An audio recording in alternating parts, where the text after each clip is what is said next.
नित्यानन्देश्वर समारम्भाम् नित्यानन्देश्वरि मध्यमाम् अस्मदाचार्यपर्यन्ताम् वन्दे गुरुपरम्पराम्.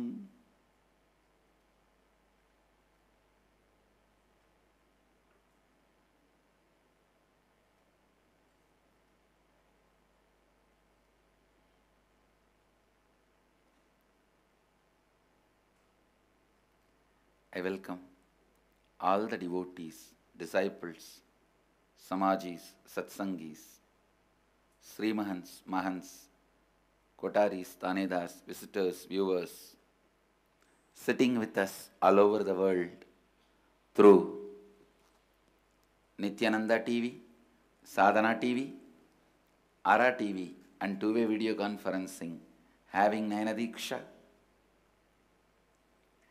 Cities sitting with us in two-way video conferencing, having Nainadiksha, Trinidad Tobago, Hong Kong Sirgari, Bangalore North, Singapore Adinam, Warrington UK, Puduvai Adinam, Houston Adinam, Huzur Adinam, Ponca City, Oklahoma, Hyderabad Gupta Kashi, Toronto Adinam, Oklahoma Adinam, Los Angeles Adinam, Seattle Adinam, Vancouver, Bhubaneswar, Slice Springs, Australia, San Jose Adinam, St. Louis Adinam, Kuala Lumpur Adinam, Ohio Adinam, Chennai Adinam, and some more cities. I welcome all of you with my love and respects. Today, Meenakshi Brahmotsavam, second day. Mahadeva is gracing in Sarvalankara and Meenakshi is gracing on Swarnamayura Vahana, the golden peacock vehicle, wearing the pearl crown made of pearls, which is the official Ratna of Pandyanadu, Pandidesa. She is gracing on Swarnamayura Vahana. Let's receive her blessings first.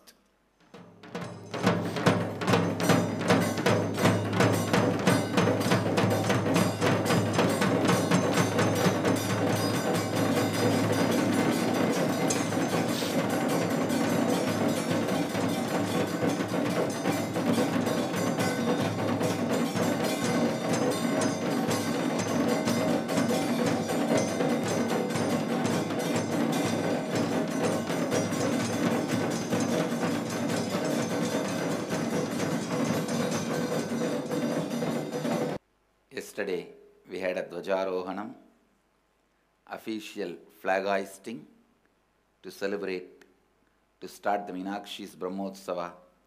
From the time the flag was raised, I know the energy is totally different. I was wondering, I used to think that, there's something called so-called thinking process. I used to wonder, how can energy become different in energy field itself? It's already the high energy field. Even then, the energy which can be perceived normally, that drastically increases when these Brahmotsavams start and all the divine energies start manifesting themselves here. So, the time for the Leela started from yesterday. So again you will see, from today, all these Brahmotsavam days, everywhere from my Padukas, the Vibhuti and Kumkum will start materializing.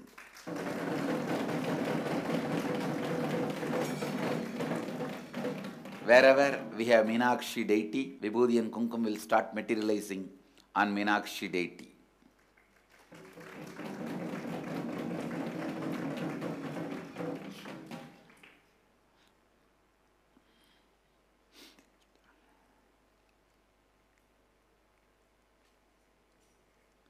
It's time for Meenakshi's Leelas.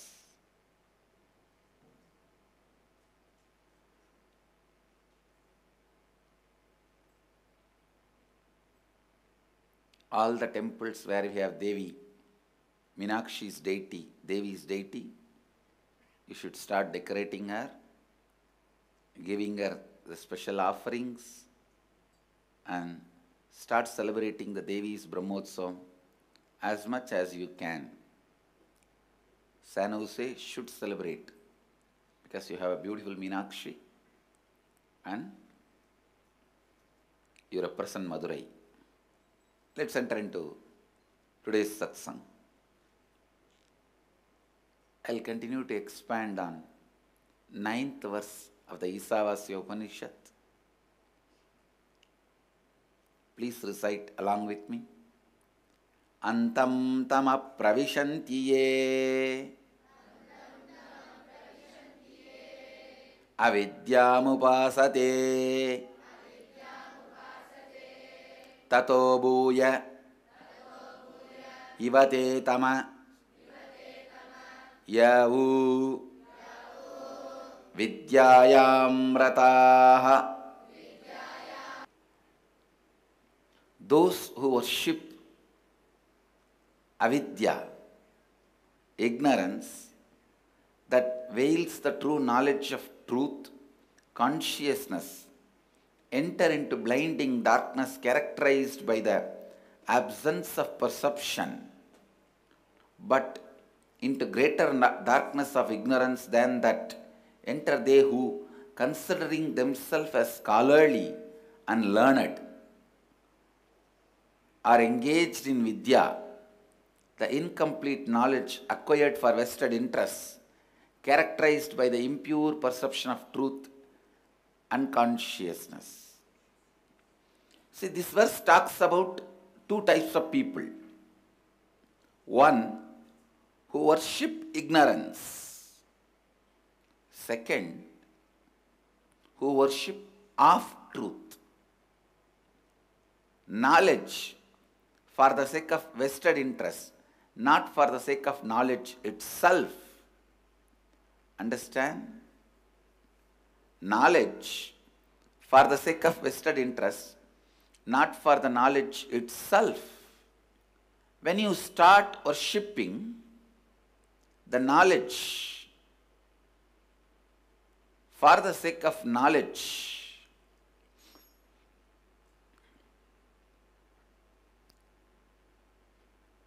you become embodiment of Vidyā, knowledge. But if you are worshipping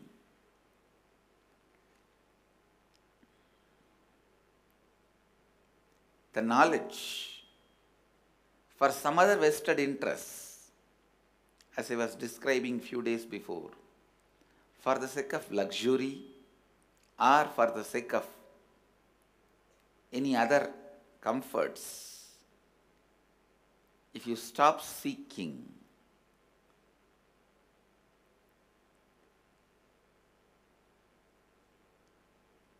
you will be suffering with the off knowledge, the incomplete knowledge, the impure perception of truth, consciousness. I am telling you, please understand, when you enter into the search of spiritual knowledge, seeking, you will have such liberating truths about freedom,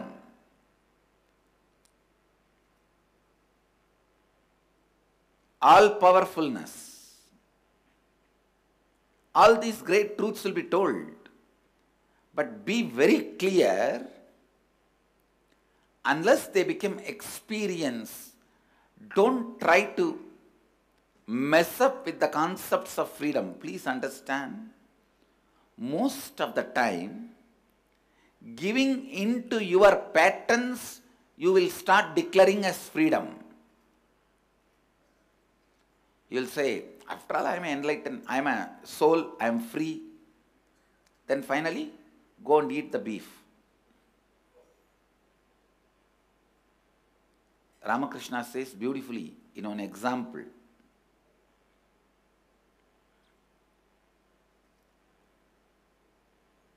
The crow may try to boast about itself, but finally end up in eating what it eats from the dustbin, dirt. So understand, most of the time, these so-called knowledgeable people also, with the incomplete knowledge, they give into their patterns and declare they are free. Please listen. I'll give you a more clear example. Without becoming Paramahamsa, try to live like a Paramahamsa. Really, without getting to the space of non-attachment, trying to live as if unattached. Listen. This is the most dangerous game people will play. But of course, nobody else need to punish them. They themselves will be punishing themselves. They will be punishing themselves. Giving into your patterns cannot be freedom. Here, what Upanishads are trying to tell, I'll expand, listen, step by step. These incomplete knowledge people with incomplete knowledge, before even achieving enlightenment, due to their vested interests, because of their impure perception of truth and consciousness, even though they claim they are unattached, wise, they get completely distracted and destroyed with the incomplete knowledge.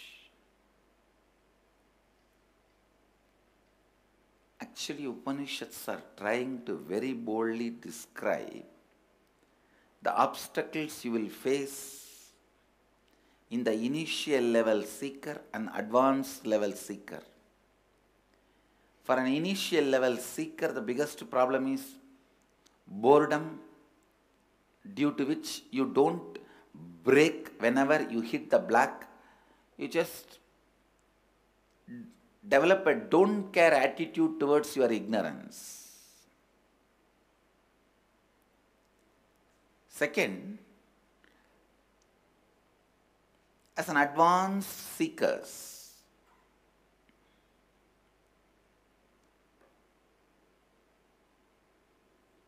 I have seen even in our Sangha people behaving like this. They try to behave without taking the responsibility of enlightenment, all the powers of enlightenment. I have so many fellows who are waiting to grab the powers of enlightenment without taking the responsibility of enlightenment and without having the experience of enlightenment.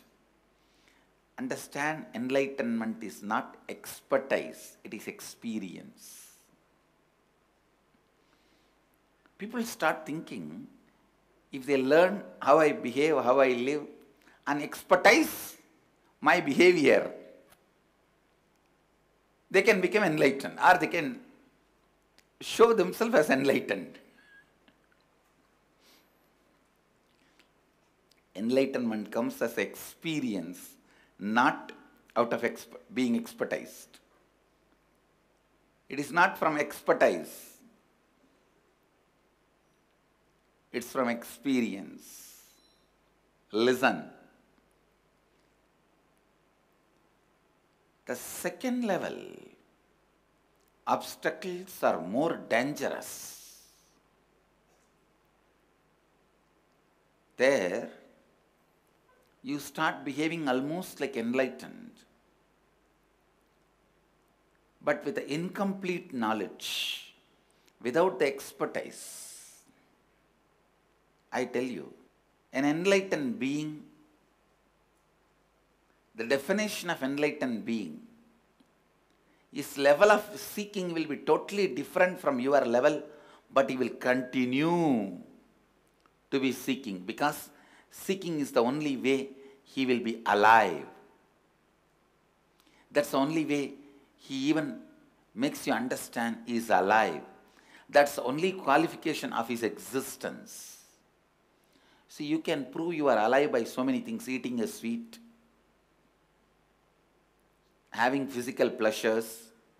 Through all that, you prove you are alive to yourself and to others. But an enlightened being is alive only in his seeking. That's the only way he reminds himself that he is alive, and he proves he is alive to others. To that level, his very core will be seeking. His very core will be seeking. Andham tamah pravishantiye avidyām upāsate tato bhūya yivate tamah yavu vidyāyām ratāha. So today, I wanted the subject for Vakyartha Sadas should be how the incomplete knowledge makes you arrogant and makes you lose your seeking, makes you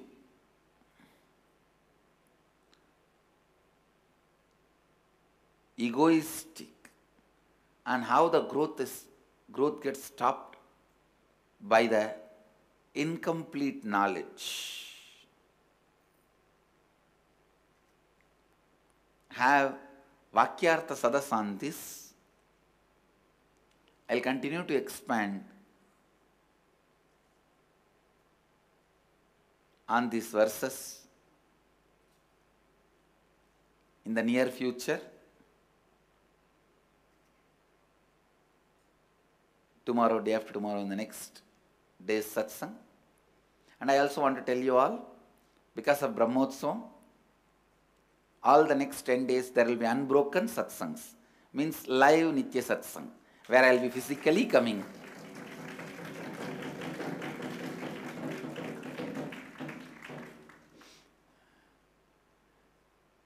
And after a long time, I am also wearing all the abharanas and sitting in the golden throne as the mark of Brahmotsavam celebrations. After I started speaking on Upanishads, almost I stopped wearing gold and using golden throne. I just wanted to give you the taste of the rishis, ancient rishis' lifestyle in the forest. Now I'm back to Madurai to celebrate.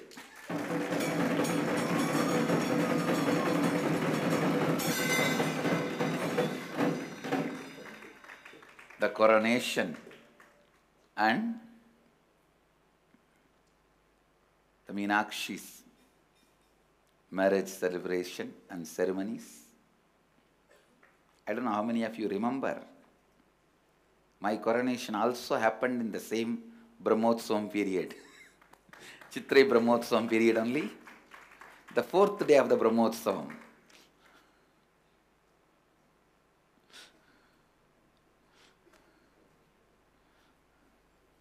So every year we will be celebrating this Brahmotsavam. With this, I bless you all. Let you all radiate with integrity, authenticity, responsibility, enriching, causing, living Advaita, the eternal bliss, Nithyananda. Thank you. Be blissful. Nithyananda Dhyanapītam, Nithyananda Nagar, off Mysore Road, Bidadi, Bengaluru. Phone 08027279999, www.nithyananda.org, www.youtube.com/lifeblissfoundation.